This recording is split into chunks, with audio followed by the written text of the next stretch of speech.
येईल का जुळून नाते? शिवने पुढे होत प्रकाशनं ह्या दोघींची ओळख करून देत म्हणाला, अंकल, ह्या दोघी फ्रेंड आहेत माझ्या. एका कामासाठी गेलो होतो तर त्यांना बॉसबद्दल बोललो. त्या बॉसला भेटायला आल्या आहेत आणि रात्री इथेच थांबतील. तुम्हाला काही प्रॉब्लेम नाही ना? शिवने विचारलं तशी प्रकाशने मान हलवली. बॉस शुद्धीत येईपर्यंत तो कोणतीच गोष्ट बाहेर पडू देणार नव्हता. दिव्याला तर कधी एकदा बॉसला बघते असंच झालं होतं. शिव आदित्यकडे निघाला तशा दोघीही त्याच्या पाठवून गेल्या. आदित्य शांत झोपला होता. ऑक्सिजन लेवल कमी झाल्याने त्याला ऑक्सिजन लावलेला होता. त्याला बघून पुन्हा आपण काय केलं हे, हाच विचार दिव्याच्या डोक्यात आला. ती 2 पावलं पुढे जात हळू आवाजात म्हणाली, सर प्लीज, तुम्ही लवकर बरे व्हा. असं म्हणून दिव्या रडायलाच लागली. दिव्या, मिताली तिला बाजूने मिठी मारत म्हणाली. दिव्या, बॉसला आवाज दे, थोडा मोठ्याने दे, शिवने सांगितले. बॉस उठा ना. दिव्या खरंच भावूक झाली होती. मोठा नाहीच, उलट रडवेला आवाज येत होता. मिताली तिच्या सोबत होतीच. शिव तिथेच थांबला होता. या दोघींसोबत तो बॉसला एकटं सोडू शकत नव्हता. जी मुलगी बॉसला दुखापत करू शकते तिच्यावर तो जास्त विश्वास दाखवणार नव्हता. दिव्या, रडून काय होणार? तू आवाज दे. ते मनापासून प्रेम करत असतील ना तर तुझा आवाज त्यांच्या मेंदूपर्यंत लवकर पोहोचेल आणि ते लवकर शुद्धी देतील, मिताली म्हणाले. तिलाही बॉस किती प्रेम करतो आपल्या मैत्रिणीवर हे जाणून घ्यायचं होतं. दिसायलाही चांगला होता. औषध गोळ्यांची गुंगी असेल ना, आणि रक्त गेल्यामुळे शरीर थकलं आहे, लगेच कसे येतील शुद्धी? दिव्या मितालीला म्हणाले. दिव्याला प्रश्न पडला होता, पण प्रेमात खूप ताकद असते, ते अशक्यही शक्य करतं. सर सर प्लीज डोळे उघडा. तुमचे मॉम डॅड खूप टेन्शनमध्ये आहेत. मला तुमची माफी मागायची आहे. तुम्ही लवकर शुद्धीत या सर. दिव्या अजूनही बोलतच होती. मितालीला आता आपण उगाच हिच्या सोबत आलोय असं वाटू लागलं. दिव्या बॉसला जागा करण्यात मग्न असतानाच ती बाहेर जाऊन बसली. दिव्याला थोड्या वेळाने जाणवलं मिताली आपल्या बाजूला नाही, म्हणून ती उठून बाहेर आली. तर मिताली डोकं टेकवून डोळे मिटून बसली होती. दिव्याला तिला असं बघून उगाच आपण हिला त्रास दिला असं वाटलं. दिव्या मागे फिरून शिवकडे आली. तो अजूनही बॉस जवळच होता. सर, आम्हाला आजची रात्र थांबायला किंवा एखादा बेड मिळेल का झोपायला? कारण सकाळी माझ्या मैत्रिणीला कामावर जायचं आहे. आम्हाला ड्रॉप कराल ना? दिव्या मनातलं एका दमात बोलून मोकळी झाली. ओके, बघतो मी, चल बाय, आलोच मी. असं म्हणून दिव्याला पुढे पाठवलं. शिवने एक रूम खाली बघून त्या दोघींची झोपायची व्यवस्था केली. आदित्यच्या आईला समजावून घरी पाठवलं होतं, पण त्याचे डॅड ना रूम घेत होते ना ती जागा सोडत होते. ते आदित्यच्या वाडबाहेरच बसून होते. अंकल, तुम्ही थोडा आराम करा आता. डॉक्टर बोलले आहेत, बॉस ठीक आहेत आता. ते उद्यापर्यंत येतील शुद्धीत. तुम्ही आराम नाही केला तर तुमची तब्येत बिघडेल, शिवने त्यांना समजावलं.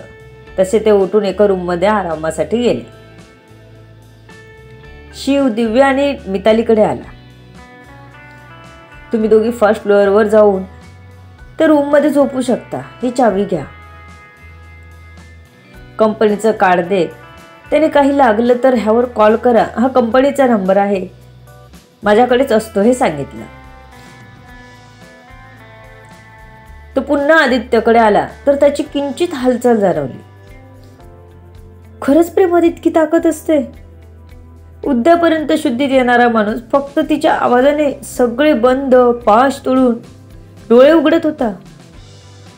बॉस, शिवने आनंदाने आवाज दिला. दिव्या. आदित्यने डोळे अजून उघडलेच नव्हते. तो दिव्याला आवाज देत होता. त्याच्या कानी तिचा आवाज पोचला होता. त्याच्या हृदयाला जाणवत होतं. त्याची त्याही अवस्थेत धडधड वाढलेली. त्याला तिच्याशी बोलायचं होतं. शिवने लगेच दिव्याला फोन केला. आता त्याला खात्री झाली होती, बॉस खरंच दिव्याच्या प्रेमात आहे. दिव्या आता असायला हवी. दिव्या, बॉसला शुद्ध आली, तू ये ना इथे. एवढं सांगून त्याने फोन ठेवला. वर पायऱ्या चढणारी दिव्या लगेच खाली आली. सोबत मितालीलाही घेऊन आली. बॉस, तुम्हाला बरं वाटतंय? दिव्याने विचारलं. आदित्यला अजूनपर्यंत दिव्याचा आवाज खूप लांबून येत होता. जसं काय ती किती कोसो दूर आहे आणि आपल्याला तिथून बोलावते असं त्याचा मेंदू सांगत होता. पण आता येणारा आवाज जवळून येत होता. आदित्यचं शरीर त्याच्याही नकळत रिॲक्ट होत होतं. तो डोळे उघडण्यासाठी ताकद लावू लागला आणि त्यात तो यशस्वीही झाला. त्याला दिव्याला बघायचं होतं. शिव मात्र अचंबित होऊन बघत होता. त्याने जे करून बघायचं ठरवलं होतं त्याचं आउटपुट मिळालं होतं. बॉसचं दिव्यावर प्रेम असेल तर ते शुद्धीत येतील का, हाच प्रयोग करून बघायचा होता त्याला.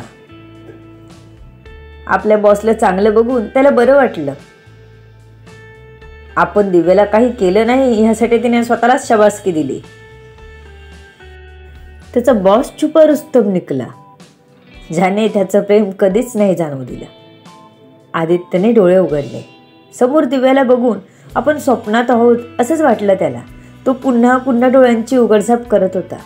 त्याला विश्वास बसत नव्हता. बॉस, दिव्याने पुन्हा आवाज दिला. दिव्या, तू इथे? आदित्यने दिव्याकडे प्रश्नार्थक नजरेने बघत विचारलं. हो, शिवसर घेऊन आले, दिव्याने सांगितलं. दिव्याला आदित्यची माफी मागायची होती. बॉस, सॉरी, दिव्या म्हणाली. तिची नजर खाली गेली. आदित्यच्या चेहऱ्यावर मात्र हसू पसरलं. त्याने दिव्याला आपल्या जवळ बसायला सांगितलं. आता दिव्याची पंचायत झाली, बसू की नको.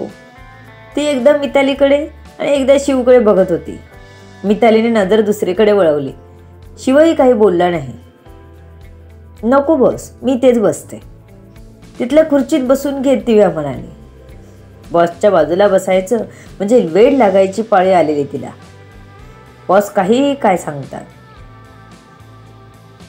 दिव्या, तू नको गिल्ट वाटून घेऊ. I really love you. Aditya तिच्याकडे प्रेमाने बघत म्हणाला. तशी दिव्या एकदम हुशार. सगळ्यांच्या समोर असं आदित्य सांगेल तिला नव्हतं माहीत.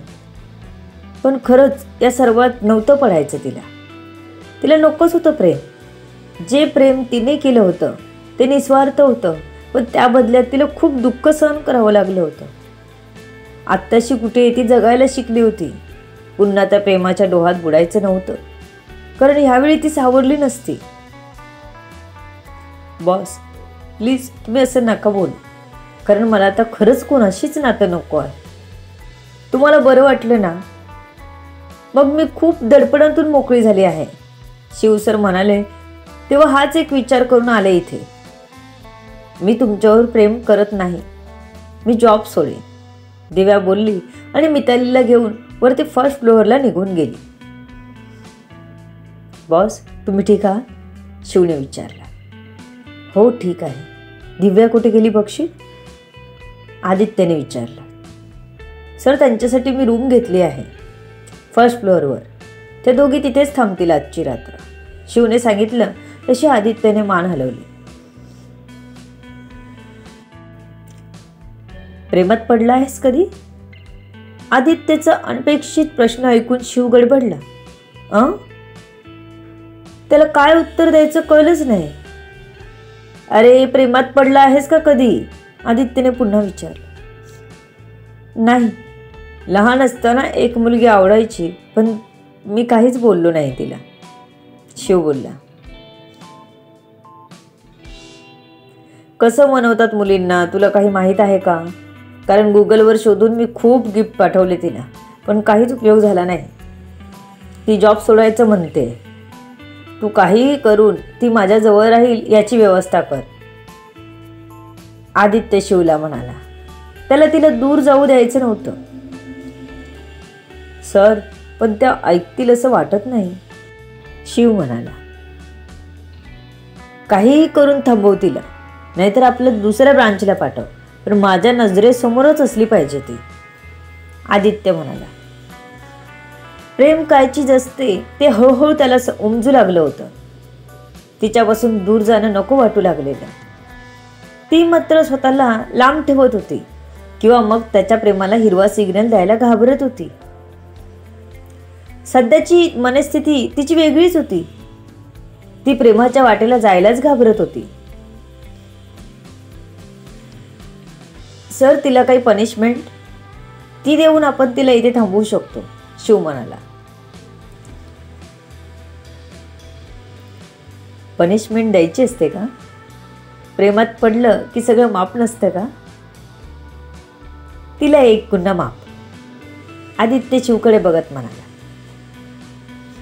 शिवला वाटलं होतं त्याचा स्वभाव बघता तो तिला नक्कीच शिक्षा देईल, पण आदित्यचा निर्णय ऐकून त्याने आपण खरंच वाचलो असा निश्वास सोडला. नाहीतर दिव्याला काय काय करायचं ठरवलं होतं त्याने. तिला शिक्षा झालीच पाहिजे असं त्याला वाटत होतं. पण आदित्यचे प्रेमरंग बघता त्याला जाणवलं होतं एखादं चुकीचं पाऊल आपलंच डोकं फुटलं असतं. To be continue. बघू पुढे काय होतंय. दिव्याला समोर ठेवण्यासाठी आदित्य काय करेल? ऐका फक्त आरबी व्हायरल फीवरवर. जाणून घेण्यासाठी पुढील येणारे भाग वाचायला आणि ऐकायला विसरू नका. तुमच्या अमूल्य प्रतिसादाची आतुरतेने वाट बघते. लेखिका शब्दवेदी उर्फ संतोषी राणे पाताळे. धन्यवाद.